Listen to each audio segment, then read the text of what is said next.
గత 4-5 రోజుల నుంచి జరుగుతున్నటువంటి పరిణామాలు తెలుగుదేశం పార్టీ వైఎస్ఆర్ పార్టీ సంబంధించినటువంటి లీడర్లు చేస్తున్నటువంటి సంభాషణ కానీ లేదా జరుగుతున్నటువంటి పరిణామాలు కానీ ప్రజలతో పాటు మాలాంటి దళిత సంఘాలు కూడా చూస్తూ ఉన్నాయి.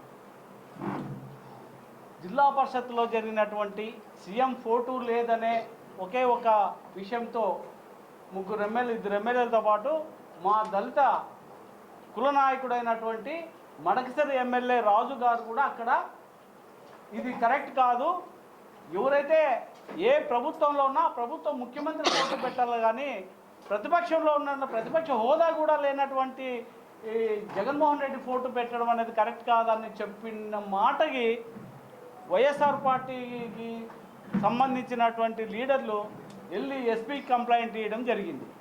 ఓకే, అంతవరకు బాగానే ఉంది, మీరు కంప్లైంట్ ఇచ్చారు. బయటకు వచ్చిన తర్వాత తలార్ రంగయ్య గారు ఒక 2-3 మాటలు మాట్లాడాడు. ఎంఎస్ రాజుకి అప్పనంగా వచ్చింది ఎమ్మెల్యే టికెట్ అనే ధోరణిలో మాట్లాడాడు. అది చాలా ఆక్షేపణీయంగా ఉంది. దళిత సంఘాలుగా దళితులుగా మా మనోభావాలు దెబ్బతినే విధంగా మాట్లాడినాడు.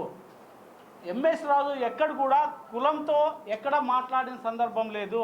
కానీ ఈరోజు తలారి రంగయ్య గారు బోయలందరికీ నన్ను కులం పేరుతో తిట్టినాడని కులాన్ని రెచ్చగొట్టి రాజకీయంగా రాజును ఎదుర్కోలేక కులాన్ని అడ్డం పెట్టుకొని రాజకీయాలను చేస్తూ ఉన్నాడు.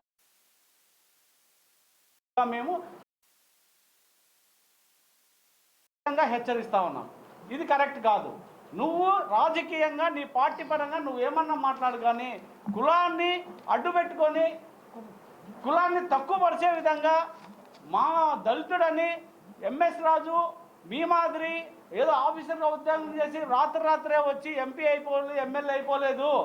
గత 20-25 ఏళ్ళుగా దళితుల కోసం ఎనలేని పోరాటం చేసి ఈ జిల్లాలో కాక రాష్ట్ర వ్యాప్తంగా తిరిగి దళితుల కోసం అనేక సంక్షేమము ప్లస్ అన్ని హక్కుల కోసం మాదిగల హక్కుల కోసం పోరాడిన వ్యక్తి ఎంఎస్ రాజు. దాన్ని మర్చిపోయి నువ్వు ట్రైనింగ్ ఇవ్వాలా, వీళ్ళకి ఇవ్వకపోతే ఏం జరుగుతుందో కాలం నిర్ణయిస్తుందనే మాట్లాడడం జరిగింది రంగయ్య గారు. అది తప్పు. ట్రైనింగ్ ఇవ్వకపోతే ఏం చేస్తావు నువ్వు? చంపుతావా? ఏం మాట అది? తర్వాత అదేవిధంగా అదే ప్రెస్ మీట్లో అదే ఒక రెడ్డి సామాజిక వర్గానికి సంబంధించి అనంత వెంకటరామరెడ్డి మాట్లాడతాడు, బోయ్ సంబంధించి గిరిజన్ గారు మాట్లాడతారు, అదే బోయ్ సామాజిక వర్గానికి సంబంధించి తలారి రంగయ్య మాట్లాడతారు.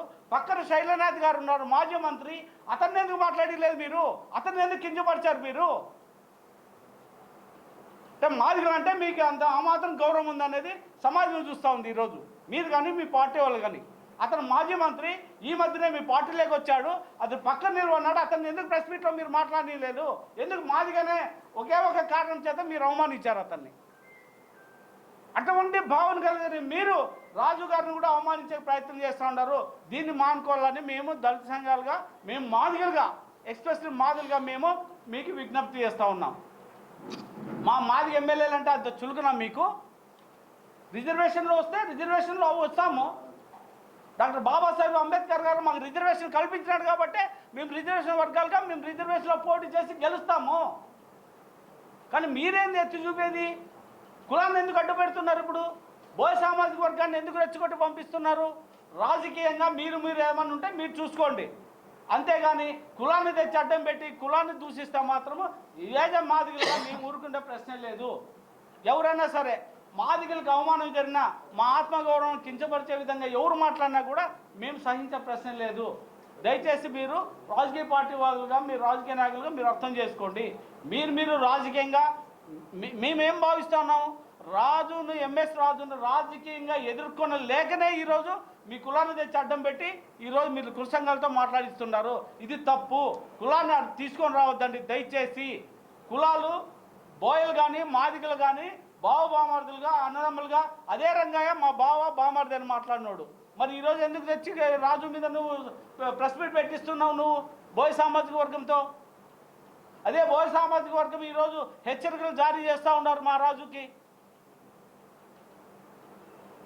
అంటే మేము ఎస్సీలోనే, మేము మాదిగోళ్ళనే మీరు హెచ్చరికలు జారీ చేస్తే పడ్డానికి మాకు భారత రాజ్యాంగం కల్పించిన హక్కులు ఉన్నాయి. ఆ హక్కులతో మేము ఎంతవరకైనా వెళ్తాము. దయ ఉంచి రాజకీయాలు రాజకీయంగా ఎదుర్కొనండి. కుల ప్రస్తావన తేవద్దండి. కులాన్ని తెచ్చి అడ్డం పెట్టొద్దండి. కులాలు ఇక్కడ ప్రస్తావన లేదు. 2 రాజకీయ పార్టీల మధ్య జరిగిన విషయం అది. అంతవరకే చూసుకోండి. అంతేగాని కులాన్ని తెచ్చి అడ్డం పెట్టి మాది సామాజిక వర్గాన్ని కించపరుస్తాం, మేము తక్కువ చేస్తామంటే మాత్రము మాది సామాజిక వర్గం ఎట్టి పరిస్థితుల్లో ఊరుకుంటే ప్రశ్నే లేదు. దయచేసి ఇది మేము అందరికీ మా కులాన్ని కించపరచాలనే ఉద్దేశం కలిగిన వ్యక్తులందరికీ మేము ఒక్కటే చెప్తున్నాము. ఎట్టి పరిస్థితుల్లో మా ఎమ్మెల్యేలను కానీ మాదిగ జాతిని కానీ ఎక్కడన్నా కానీ వేరే విధంగా మాట్లాడి ఇంటర్నల్గా మాట్లాడినా ఎక్స్టర్నల్గా మాట్లాడినా మేము సహించేది లేదని ఈ సందర్భంగా మీ ద్వారా తెలియజేస్తా ఉన్నాం.